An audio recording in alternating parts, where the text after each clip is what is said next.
And Abraham's told, get out of there. Well, how do we do that? Okay? How do you get out of that? Well, the answer to that is, one thing it's not physically. The call, especially in the New Testament, to leave Babylon is not a call to physically leave any, because how would you even leave that?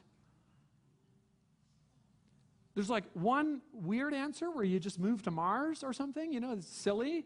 But the other answer to that would be super dark, right? How do you leave the world? You get out. Okay, and that's not what Christians are called to. How do you get out of there?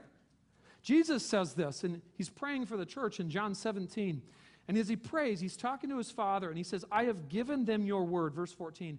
And the world, the cosmos, the world has hated them because they're not of the world, just as I am not of the world. I do not ask that you take them out of the world, but that you keep them from the evil one. They, his people, are not of the world, just as I am not of the world. Sanctify them in the truth. Your word is truth. Jesus is praying for his people, and he's saying, I don't ask, Father, that you take them out, but while they're in the world, that you protect them from the evil one. There's some sense in which we're supposed to leave Babylon while we're still physically, you might say, living in it. So if you go read, for example, City of God by Augustine, that's a huge project to try to, because he's extremely wordy, way more wordy than I am, by the way. But you go read that, and it's his 26-book attempt to answer, what do we do with the idea that we are still living in the city of the world, the city of man, but it's not actually our city. And that's what he's wrestling with. So here's a brief stab we might take at it. What does it mean to leave Babylon? It means that we will not be participants in the priorities, the perspectives, the values, practices, rules of the world that is opposed to God. So what does it mean to get out of Babylon? It means that I do not value the things that the world most highly values.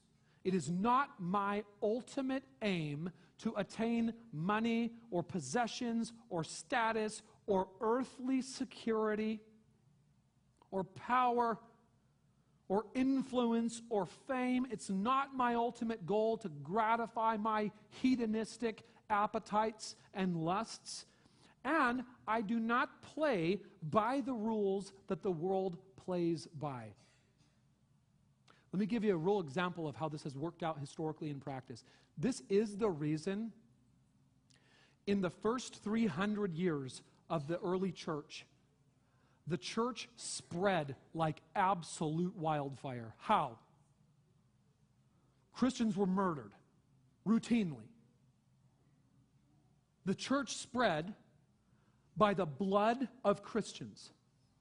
They had their eyes gouged out, they had their tongues cut out, they had their arms and their legs cut off, they were burned, they were hanged, they were stabbed, they were boiled in oil, they were crucified, and the church spread like absolute wildfire.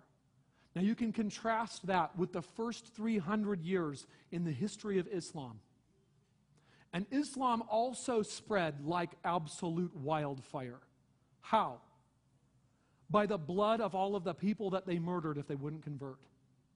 Now, I would totally be like, this sermon right here would be taken down from social media because people are, oh, he hates Muslims. No, that's not the case. This is a statement of historical fact. Okay?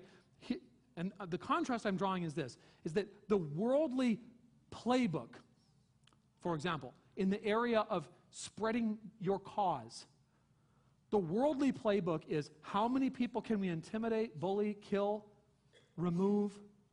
How can we have the biggest bombs, the longest swords, whatever it is? And how do we dominate people into being part of our cause? And Christianity absolutely refused to play by those rules. And so Christianity spread because Christians were willing to joyfully suffer for their enemies. Do you see that? Get out of Babylon. We don't play by the same rules. We don't value the same things. We don't, well, this is going to be one of the major things with Abraham. We don't worship the same gods.